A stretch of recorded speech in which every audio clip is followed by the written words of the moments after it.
You're listening to When Love Comes, the podcast, a safe space for single women of faith on a journey of healing, growth, and preparing for the love you deserve. This resource was created with you in mind, so you'll be ready when love comes. Hey, y'all, welcome to another episode of When Love Comes, the podcast. I'm your host, April Nowlin. I am a divorce recovery and relationship coach.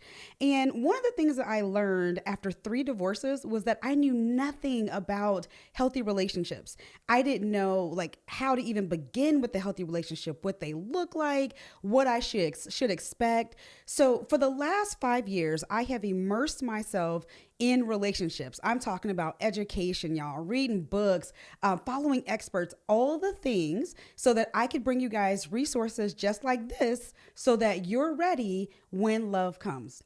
So I'm excited about my segment today. It is with someone that I met a few years ago, I think, at a woman's event, and we just connected online. You know how y'all do. You meet someone, you follow each other online. But one of the things that I can tell you is as I followed her over the years, I really loved her posts. They were always encouraging. They were always inspiring. And then just recently, I had the chance to get to know her a little better. And I was like, look, you have to tell your story on the podcast. So I want to welcome to When Love Comes, Marcella. Thank you. It's a pleasure to be here. I'm just so excited to speak with April and tell my story and get to know, different people out there to let them know it's okay after divorce. You're not denied for love again and relationships. I love it. I love Yes. it. So, one of the reasons why I asked you on the show is that I want these different journeys, right? One of the things that I feel like was this misconception for myself and a lot of other women that I've talked to was that finding love had to be this one way journey, right? It had to be a certain way. We think about Hallmark, we think Yeah. about Disney, we think about all the things that we saw growing up, even relationships around us. And what I want to showcase is that everyone's journey is different. And so the reason why I wanted you on the show is because you were married before. We'll talk about that. But you were married a little bit longer than some of my other guests. So, myself, out of 3 marriages, the longest time I was ever married was 4 years.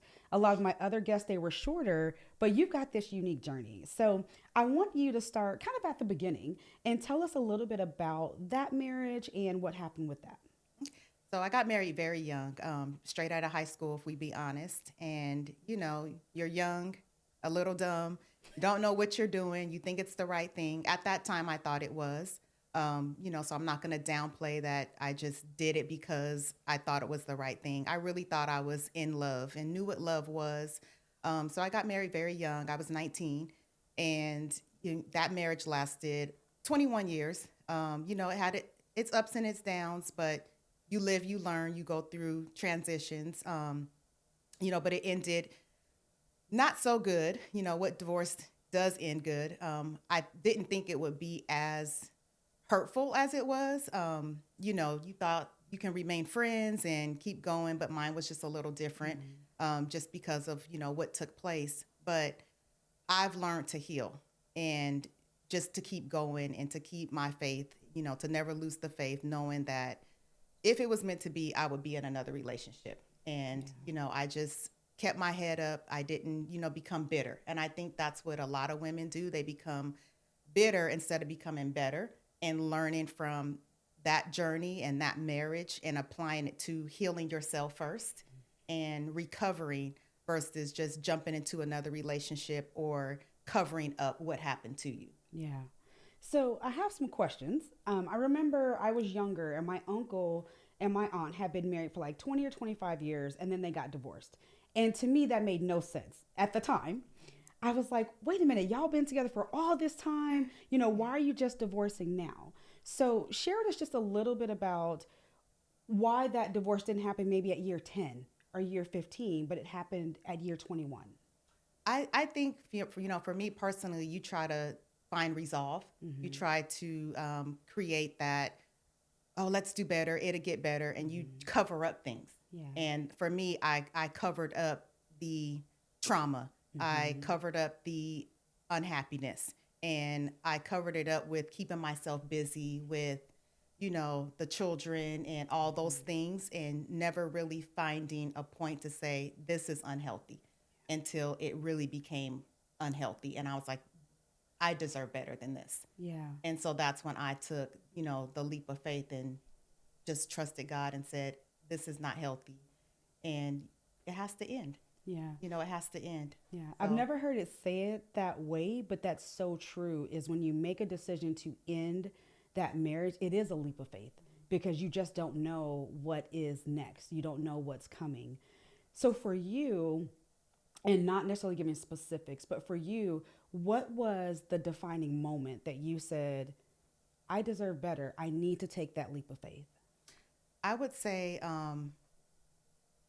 just knowing I wanted better for myself, knowing I wanted to be healthier spiritually, mentally, physically. Um, I wanted better for myself. I woke up one day and said, this is not it. Plus, the things that came along with that, which caused the divorce. I knew that this is not how God ordained marriage to be. Yeah. I knew that as a woman, as a hardworking, influence to, my children and different people, I wanted to be that example. And I wasn't given that example. I was just, covering up what things should be like. And I didn't want to be like that anymore. I didn't want to put on the facade of happiness and this is what marriage is. Not that it was perfect, because no marriage will ever be perfect because we're not perfect people. But I just had to decide, yeah, I deserve better. I don't want my life to continue like this. Life is too short to sacrifice, to cover up, and to be unhappy. I love it. I love it. I think we all get to that moment where it's like, whatever is on the other side of this is better than what I'm in right now. And not knowing what that looks like, but I know it's got to be better than this. My divorces, each one was very different. The first one, we mutually agreed. I was young. I got married at 19, 20. We had only lived together for 3 months. And then he was cheating on me with his son's mom. And so I moved out and we had this crazy year and a half span, but we agreed. We were like, this was a mistake. The second one, it was my choice.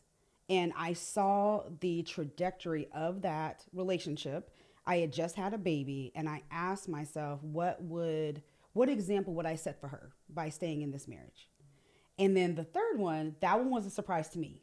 That one was the one that hurt the most. But what was interesting is that I had moments in that one where I wanted to leave, but I didn't want it bad enough to initiate it. And I felt like God was like, okay, you're not initiating, so I'm going to have him initiate it. But just that feeling of I don't know what's on the other side, but I know I deserve better. So I want to talk about that journey now. So you've been married 21 years. You're a totally different person than when you got married. What did that journey look like initially? What were you feeling? What were you thinking, initially out of that divorce? I would say initially out of the divorce, I was thinking, I'm free. I'm just going to be honest. I'm free from the unhappiness. I'm free from being treated like I'm not a person, like not humanity. I'm free from, being in a relationship, being married, but feeling single. Yep.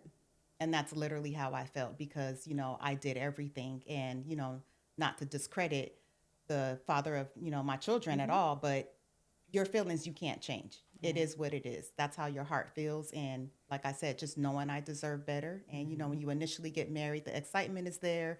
You look at other marriages and you're like, oh, this is what it's supposed to be like. Nobody ever talks about the challenges. Nobody ever talks about how to overcome those challenges. They never talk about this is what you do. And I believe because a lot of marriages cover up and we have to be that voice to say, even when you go through different transitions in your marriage, this is how you overcome.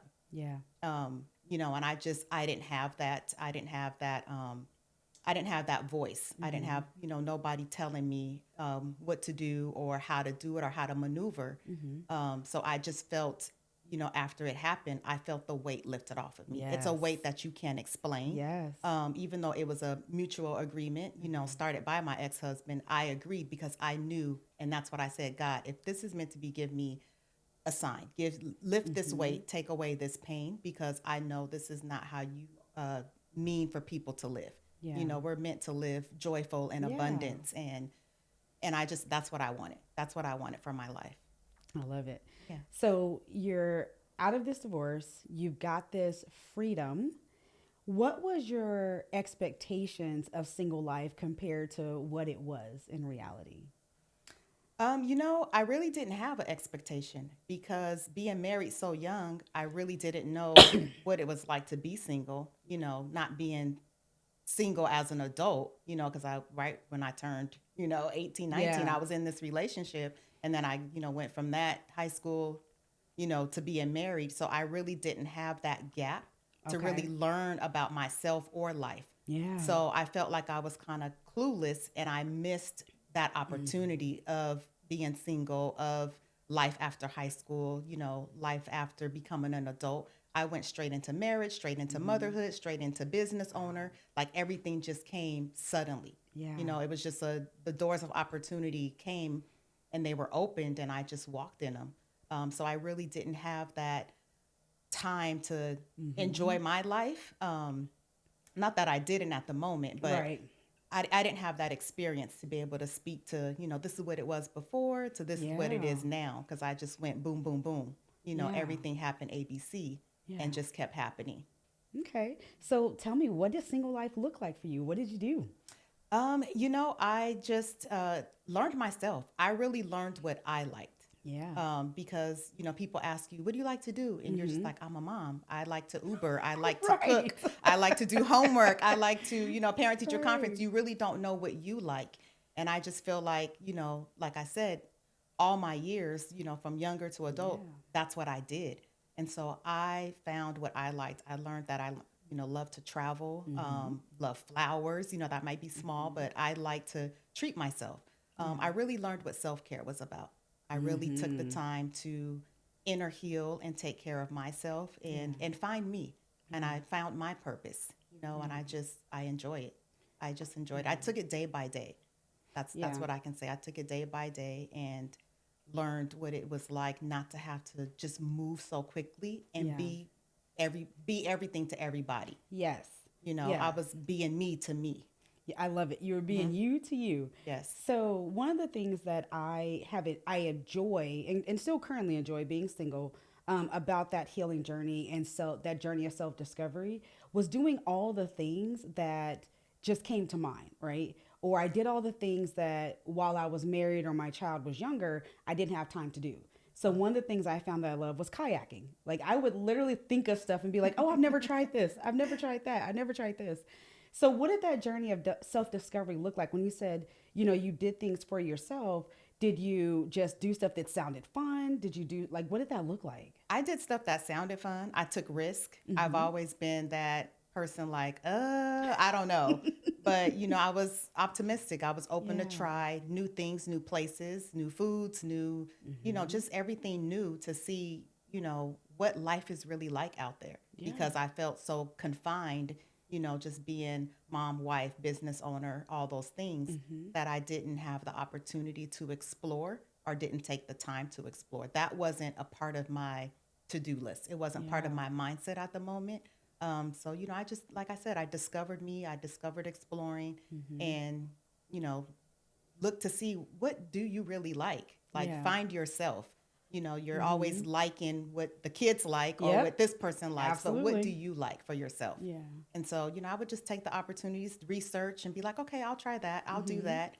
Traveling, take a leap, go here. Yeah. And I found, different destinations that I like. And, and I'm still doing that. It Yeah. didn't stop. I'm Yes. still doing that. It didn't stop. So I'm Yeah. still finding things that I like. I'm still finding myself and things that I enjoy. But I'm just really big on self-care Yeah. because, when you're all those things, you don't take the time for yourself. You don't. You don't. And I'm glad that you said, even now being remarried, you still take the time to spend time with yourself, to learn about yourself. I think one of the big misconceptions that we've had about marriage is that when you get married, you're no longer an individual. You are supposed to like no longer have your own likes and dreams and and these things. And so I think that when God created us, he created us first as an individual with our individual purpose. And I believe that in a healthy relationship, in a marriage, that person should align with your purpose. But that doesn't mean we stop growing and we stop being who God has called us to be as individuals. So, was there something that you did that you end up liking that surprised you? Ooh, I would say traveling because Mm. I've always been afraid of planes. Oh, So, and now I'm just like, where are we going next? yeah. So, and I would say traveling to, with long flights, longer flights. Mm-hmm. Mm-hmm. So normally it's like, if it's a short distance, we Yeah. can hop in a car. But now I'm Okay. like, we can hop on a plane. So, I really do enjoy traveling because it gives me opportunity to learn different, um, foods, different things Yeah. that, different Cultures. cultures. That's the word I was Mm-hmm. looking for. Different Mm-hmm. cultures, learn what other people are doing out there and Yeah. not just be so confined to the space that we live in. Mm-hmm. Just learning, seeing the world. Like Yeah. that's my biggest thing right now. I just want to see the world, see creation, see the beauty Yes. of it, because you're so stagnant. Mm-hmm. Um, when you're married, I felt when I was married, I just felt Mm-hmm. stagnant. I felt like Yeah. I didn't have the opportunity to move around, Mm-hmm. and find that balance. I was able to Yeah. find balance more Yeah. now than ever. I think that is something in a single state that we have to be very conscious of doing is understanding those things that we love so that we can articulate that going into a relationship, right? We can articulate to someone, hey, I love to travel. Like, I want to see the world. And if the person you're dating is like, well, I just want to sit on the couch, and you're like, okay, hold on, this might not be Right. the best fit, but in that single state, and I don't call that state waiting because waiting implies that you're stagnant, there's no movement, you're not doing anything. So as you're preparing for a healthy relationship, I think that is the best time to explore all those things. Like you said, take the risk, right? Do the things. So I want to talk about the emotional journey. So you felt this freedom, and I remember when my last husband was telling me he was leaving. I was about to get in the shower, and he's like, "Can we talk?" And I'm like, "Sure, why not?" And he's telling me how he never really wanted to be a father. He needed help paying his bills. I laugh at it now. He never wanted to be a husband. All these things. And in the moment that I felt like my entire world was falling in, there was this small voice that said, "It's over now." And I felt this peace, right? So I knew when we split up that there was no fighting for the marriage, any of that. But divorce is a death. It's not a death sentence, but it is a death that we do have to grieve and mourn. So, what did that look like for you, even having like this newfound freedom? What are some of those emotions and things that you felt after that divorce? Oh yeah, I mean, it was a flood of emotions. I Mm-hmm. mean, you feel like a failure, Mm-hmm. especially to your community, to your family. I felt like I just wasn't good enough. But Yeah. knowing I was, you Mm-hmm. still have that feeling of, oh, I wasn't good enough. I could have done better in this Mm-hmm. area, that area. Um, so you start to discredit yourself. You start to feel discouraged. And I had to come out of that funk real quick Mm-hmm. because I knew how I was, and I knew how I was consistent, Yeah. in all those areas. I checked all the boxes. And so that's what helped me stay rooted and grounded and not stay in that state of, discouragement for Yeah. long. I didn't want to sink there Yeah. because I knew I deserved better and I Mm-hmm. knew what I brought to the table. So I said, I'm not going to let this little portion of my life transition and this journey keep me discouraged and keep Yeah. me down in the deep. Yeah. So every opportunity, I rise above. I loved it. I love it. Yeah. It reminds me of a conversation I had with someone recently. We were talking about grief and the journey. And she asked me, well, how long do you grieve? Right. And I said, everybody's journey is different. Everyone's journey is going to look different. But the key is to not get stuck in the grief, right? It's one thing to have a bad day. But when that bad day turns into a bad week, a bad month, a bad year, then we're like, okay, we need to take a look at this. And so healing is intentional. There are things that we have to do on purpose to chase our healing. My journey, I mean, it was something different every day. It may have been a chapter in a book today that helped me. That same book tomorrow did nothing. It may have been a song. It may have been something I saw on TV. It may have been a sermon. So it was all of these little pieces added together that kept me going. What did that look like for you? What are some of the pieces that kept you going during that journey? I would say staying in my word, definitely. I definitely drew closer to God. Not that I wasn't close to Him already, but when you go through trauma and transition, you look for something to draw you deeper. And I stayed faithful in the word. I just told God, heal me because Yeah. I don't want to bleed. The story goes, Yep. you don't want to bleed on somebody else because of your pain. Yeah. I didn't want to be that trauma and that setback for anybody that was connected to me. Yeah. I wanted them to see that I was truly and fully healed. Yeah. And that was my journey. I said, God, heal me totally, heal every wound, heal my heart, heal the people that came against me, even to this day that still do. It doesn't even bother me. It just rolls off my Yeah. back because I'm so fully and totally healed that I don't let conversations, I don't let things that I still hear or things that still be brought up, I don't even let it bother me because I don't want those, bad seeds to be planted and take Right. root and cause me to go backwards. Because I'm like, Yeah. I've come too far to go backwards. So I would say that staying in the word, listening to music, words can bring encouragement and Yes. lyrics. So just finding things to keep me to, that helped me to never lose my faith. Yeah. Um, being outdoors, walking in parks, sitting by myself and just sitting and soaking and thinking and thanking Yeah. at the same time of, how far I came and that I'm still here. I'm a Yeah. survivor. A lot of, people have, suicidal thoughts or they Yeah. go through deep depression or they're in Yeah. mental hospitals. Like this could have went a whole nother way. Yeah. But me staying in that word kept me, uplifted. Yeah. It kept me from going into those, doors that would have been hard to reopen and get me out of and, dig myself back out. So Right. I would say that, I Yeah. just I found different things that, I enjoyed and I took those opportunities and didn't let them pass me by. Yeah. Yeah. I think that healing can be like a puzzle, right? So we've got all these pieces laid out, and we may not know where they fit right now, but it's taking one piece at a time and going, oh, okay, that piece fits here. And okay, that piece fits here. And before you know it, we start to see more and more and more of the puzzle. And those pieces are, may look very different to each person. One of the things that I believe in is community. And, we come from communities where it's you are a strong Black woman and you can do everything.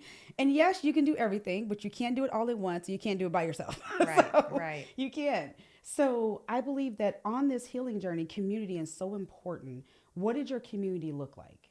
My community, it was a mixture. It was a mixture of we don't want to deal with you anymore because of what this other person has told us about you, Yeah. and they believed it, which is fine. You can't please everybody, but I feel like my stronger community outweighed those who left my life. I had a strong support system, strong friends that have been my friends for over 20 years. And, they prayed for me, they uplifted me, they got me out of the house, and I just, I took those opportunities to lean on my community, lean on my mom, lean on those that I knew would never leave me no matter what was being filtered in the air. And that was my base. That was my foundation. Yeah. So, Yeah. yeah. Yeah, I think it's important to have what I call the community or the circle of care. I tell the story a lot of my daughter. So a couple years ago, she tore her ACL playing basketball. And it was so many touch points to get her back to the court. So it wasn't just the surgeon, but it was her coach. It was trainers. It was a sports psychologist. It was friends. It was family. It was spiritual advisors. And so when I think about her getting hurt, one of the things that I've learned is that heartbreak is a trauma. And you've heard, it being said that someone died from a broken heart. That is a very true statement, right? And so when we have that trauma of the heart, it may take the circle of care, it may take the long-term friends, the professionals like a therapist or your pastor and your family. So it's that circle of care, I think, that keeps us going each day. So when you have those days that you're like, oh, I don't feel like getting out of bed, there's someone like, nope, you're going to take the first step. So along this journey, what were you thinking about love, about relationships? Were you that person that was like, yes, I can't wait for the next one? Or were you like, I don't know if I'm ever going to do this again? Relationship wasn't even on my mind. Me was on my mind. Yeah. I wanted me to be better. I wanted me to change. I wanted me to, you know, be more inspired. I wanted to be more encouraged for myself to be able to be better for my community, for my friends, for my family. So I wasn't even thinking about relationship. Um, that wasn't even a part of my mindset, you Okay. know? Yeah, All right. But you've got this ring on your finger. I do. So though you weren't thinking about relationship, It came. tell us how that came about. Yeah. So, as you say, I have this ring on my finger. Yes, I'm, remarried. And just to insert, loved correctly. I have to put it out there. I really know what it means now to be loved correctly and what marriage is supposed to be like. Even though it still comes with challenges, Yeah. I now know how to maneuver and to not, be stuck. To heal, to talk about it, communication, and that's one thing I became big on is communication. Just making sure we stay open in our communication. But yeah, so my husband now, amazing man, Mr. Marcus Wheaton, have to All give right him his now. shout out. Yeah, we have been friends, knowing through sports. My daughter she ran track. He wasn't her coach, but seeing him on the field. The sports community The is sports so community small, is so small. yes, it's so small.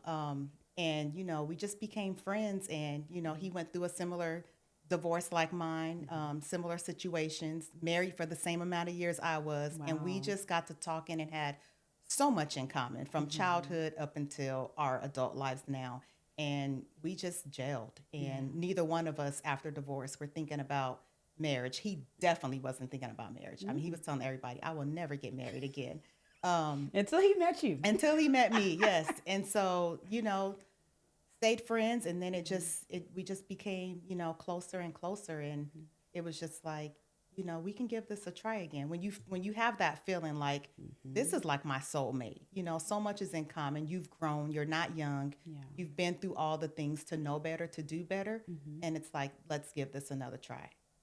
I love it. And that's what happened. Was there anything specific that either he did or just a time frame that you said to yourself, this is it? Like this, he's the one. I would say the way he loves his children. I'm big on fatherhood, and he's very family oriented, and just the way the community loves him, the way his family loves him, the way he treats his children. That was big for me. That was really, really big for me, and just the way he handles different situations. But going back to what I said earlier, just the love, just the way, even when we were dating, the way he cared for me and cared for my heart. And then he said one thing to answer your question. He said one thing. He said, my job is to love you correctly and not hurt you. As soon as he said that, I said, this is the one. This is it. This is it. And he still says that to this day. So he's very considerate, knowing what I've been through and, how my divorce ended and the way I was treated. And, that hurt him just like it hurt me. And so he's very cautious of how he handles my heart. Yeah. And I've never had, anybody handle my heart that way. And so I'm big now and very protective of my heart. So when I saw him be protective of my heart as well, that's when I knew. Yeah. Yeah. Yeah. I love that because when we think about men, I believe that men are naturally providers, protectors. And when we think about protection, we think about the physical protection of a man in a lot of cases.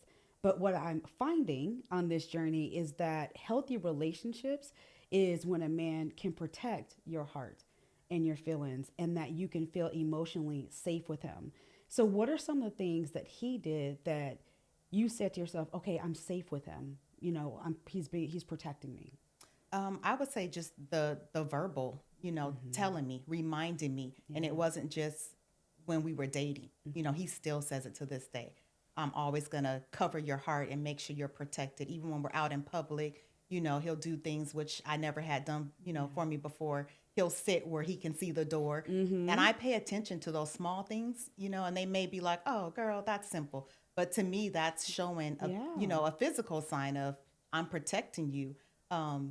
Just simple things like that, reminding me every day, checking to make sure I make it to work and watching me go to the car, just things like that, things that I never had. And it's like, oh, you kind of take those things for granted. Yeah. But those small things play a big part to me because I'm like, you're really showing that you're protective of my physical, my spiritual, my Yeah. well-being. You're watching, to make sure nothing is going to harm me to the best of your ability. Yeah. To just being that protective overall of the household and, making sure everything is good. Yeah. Did you have any? So you're in this new relationship and he is wonderful. Did you have any fears, that or triggers that may have come up now starting in this new relationship for you? I would say my biggest fear was just being blended because he has children also. Okay. And that fear went away so quick because Okay. his children love me just, I can't even explain it. They love Yeah. me just so perfect, and we blend well. I always tell people we blend very well. There's challenges, but with them being older and being more mature, and like I said, with my husband, what attracted me to him was fatherhood Yeah. and being the fact that he teaches respect and he taught them respect. I've never seen any of them be disrespectful.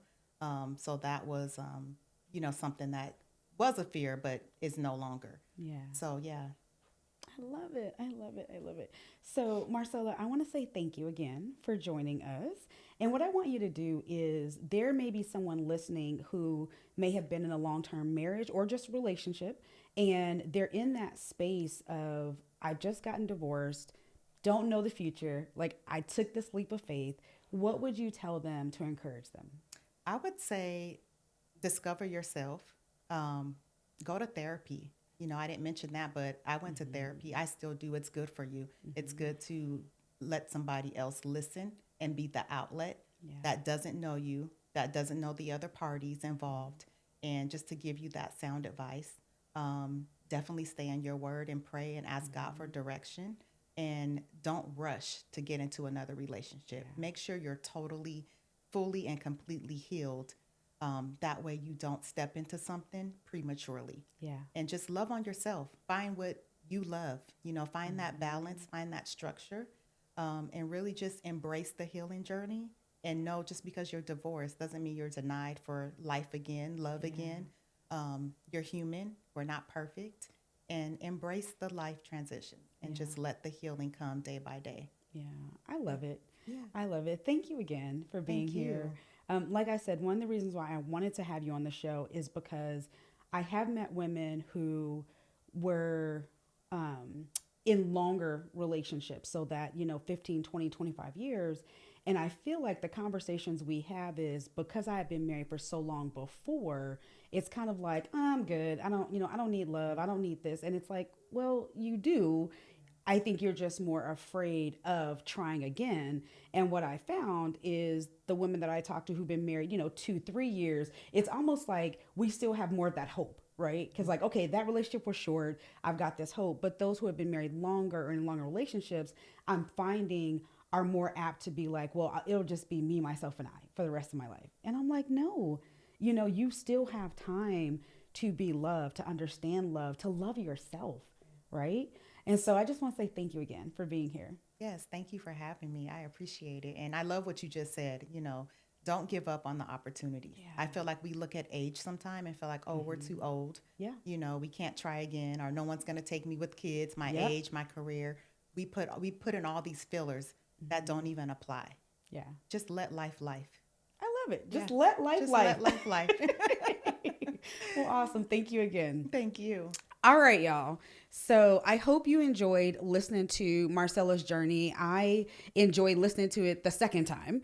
And I'm always learning something from my guests. But, if you guys don't take away anything else from today, just know that divorce, trauma to your heart, a breakup does not mean you were denied. It does not mean that you were unlovable. It does not mean that you are not worthy of an amazing love story. So I want you guys to hop on over to whenlovecomes.com. There are more resources there. There's an ebook there. The community is there. I want you guys to stay connected so that you are ready when love comes.